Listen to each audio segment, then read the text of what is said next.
गिलगित में मट्टी का तोदा गिरने से 7 रजाकार जाँ बहक, 5 जख्मी। रजाकार पानी की बहाली के लिए काम कर रहे थे। मकामी अफराद की बड़ी तादाद मौके पर मौजूद। रजाकारों की लाशें निकालने का सिलसिला जारी। जख्मियों को अस्पताल मुंतकिल कर दिया। हालत तशवीशनाक।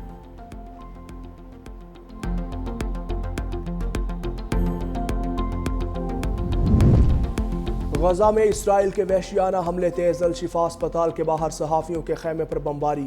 अल जजीरा के मारूफ सहाफ़ी अंसुल शरीफ 3 साथियों समेत शहीद हो गए। शोहदा में रिपोर्टर मोहम्मद करीकिया, कैमरामैन इब्राहिम ज़ाहिर और मोहम्मद नौफल शामिल। अल जजीरा का कहना है कि इसराइल सहाफ़ियों को खामोश करना चाहता है। गजा में अब तक 200 से ज़ायद सहाफ़ी शहीद हो चुके।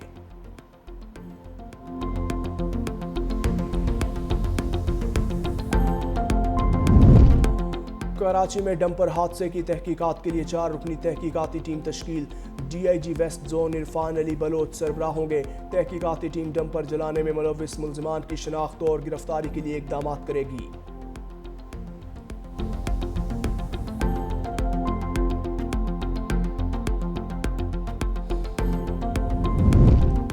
और दूसरे वनडे में वेस्ट इंडीज़ ने पाकिस्तान को शिकस्त दे दी। बारिश से मुतासरा मैच में पाकिस्तान ने पहले खेलते हुए 35 ओवर्स में 7 विकेटों पर 171 रन बनाए। वेस्ट इंडीज़ ने DL सिस्टम के तहत 181 रन का हदफ बआसानी हासिल कर लिया। सीरीज़ 1-1 से बराबर। सीरीज़ का फैसला कुन मैच कल खेला जाएगा।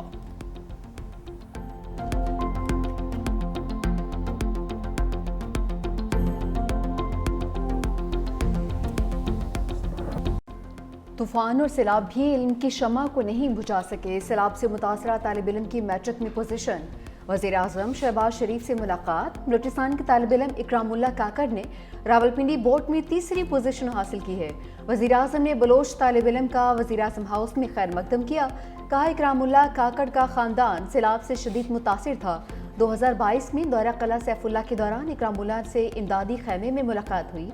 गुज़िश्ता रोज़ जब खबर पड़ी तो बहुत फ़ख्र महसूस हुआ। तालिब इल्म इकरामुल्लाह ने वज़ीर आज़म से इज़हार तशक्कुर किया। वज़ीर आज़म ने कला सैफुल्लाह के दौरे पर इकरामुल्लाह के तालीमी खराजात उठाने का ऐलान किया था। इंतकामी कार्रवाइयों के बावजूद पाकिस्तान और आज़ादी की जंग आखिरी दम तक लड़ेंगे। वज़ीर आला खैबर पख्तूनख्वा यमीन गंडापुर का 2 टोक मौक़िफ़। कहा रजीम चेंज से हुकूमत गिराने के बाद PTI हालत जंग में है। मुल्क में आईन कानून नाम की कोई चीज़ बाकी नहीं रही। अवामी नुमाइंदों को बिला वजह नाअहल करके हकूक छीने जा रहे हैं। कोहिस्तान स्कैंडल सूबे का नहीं बल्कि वफाक का मामला है। साबिक हुकूमतों की करप्शन को हमारे खिलाफ हथियार बनाया जा रहा है।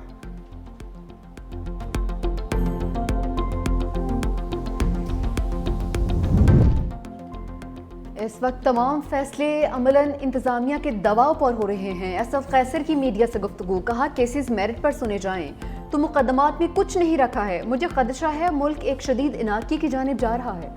सेनेट और कौमी असम्बली में ओपोजिशन लीडर्स को नाअहल करके तमाशा बनाया गया। ओपोजिशन लीडर के लिए मेरे नाम के हवाले से बातें दुरुस्त नहीं।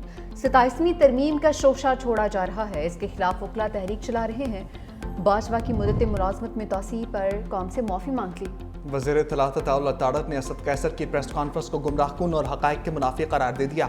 कहा मुल्क की मईशत के बारे में गुमराहकुन बयानात अवाम के हक़ में नहीं। क्या आपको यह काबिल कबूल नहीं कि तरसीलात ज़र 38 अरब डॉलर तक जा पहुंची हैं? क्या आपको यह भी कबूल नहीं कि करंट अकाउंट सरप्लस 2 अरब 10 करोड़ डॉलर हो गया? महंगाई में कमी आ रही है। बरामदात में इजाफा हो रहा है। स्टॉक मार्केट मुसलसल ऊपर जा रही है। 9 मई को एक साजिश रचाई गई। रियासती इदारों पर हमले हुए। इस संगीन जुर्म पर कानून के मुताबिक सजाएं सुनाई गई।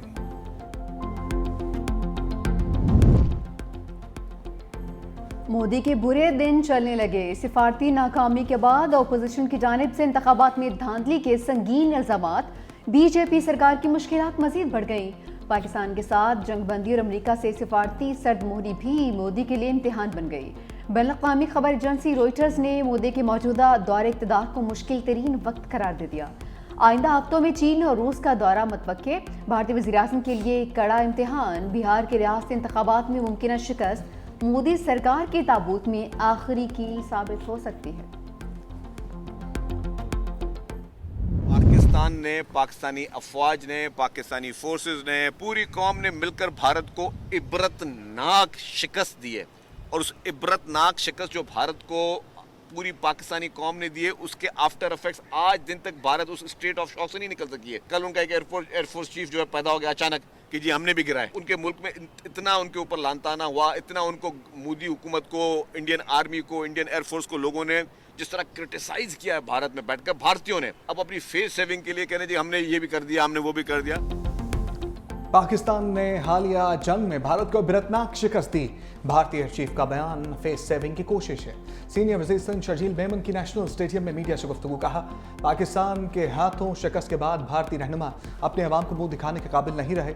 हम जश्न आज़ादी के साथ मार्का हक की जीत की खुशी भी मना रहे हैं। 13 अगस्त को कराची के नेशनल स्टेडियम में ग्रैंड म्यूजिकल शो होगा। ये सिंध हुकूमत या पीपल्स पार्टी के नहीं, पाकिस्तान के प्रोग्राम्स हैं।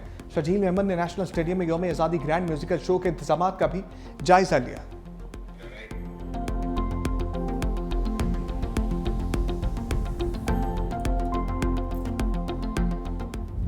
दिल्ली में इंडिया का तिरंगा नहीं चढ़ाने देंगे, गुरपतवंत सिंह का ऐलान। कहा कि मोदी को झंडा लहराने से रोकने पर 11 करोड़ का इनाम रख दिया। मोदी का जालिमाना रवैया और गासबियत पसंदी कबूल नहीं। भारतीय पंजाब में मुसलसल नस्लकुशी हो रही है। अगर भारत ने हमला किया तो हमारे जत्थे पाकिस्तान के साथ लड़ेंगे। वाशिंगटन डीसी में रेफरेंडम होगा जिसमें खालिस्तान का नक्शा पेश किया जा रहा है।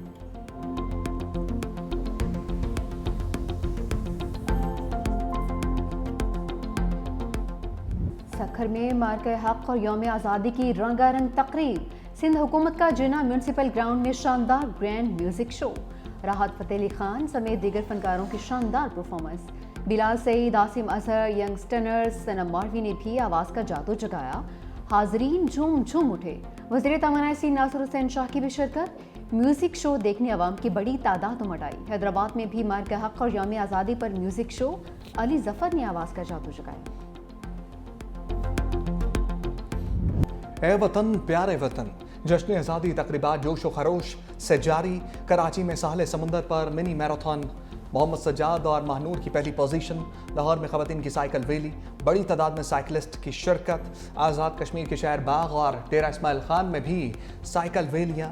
जश्न आज़ादी की तकरीबात का सिलसिला 14 अगस्त तक जारी रहेगा। मुख्तलिफ स्पोर्ट्स मुकाबलों का इनेकाद भी किया जाएगा।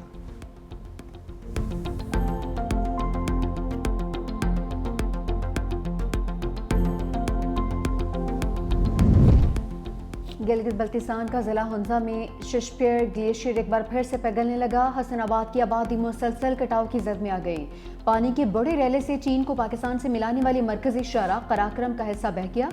पाक चीन ज़मीनी राबिता आर्जी तौर पर मुनक़ता। इंतजामिया के सयाहों को मोहतात रहने की हिदायत।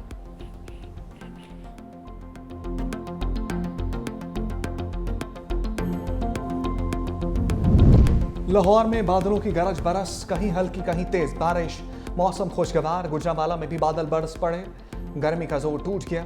कोहाट में मूसलाधार बारिश, तेज हवाओं ने रंग जमा दिया। महकमे मौसमियात की 13 अगस्त से लाहौर में बारिशों के नए स्पेल की पेशगोई।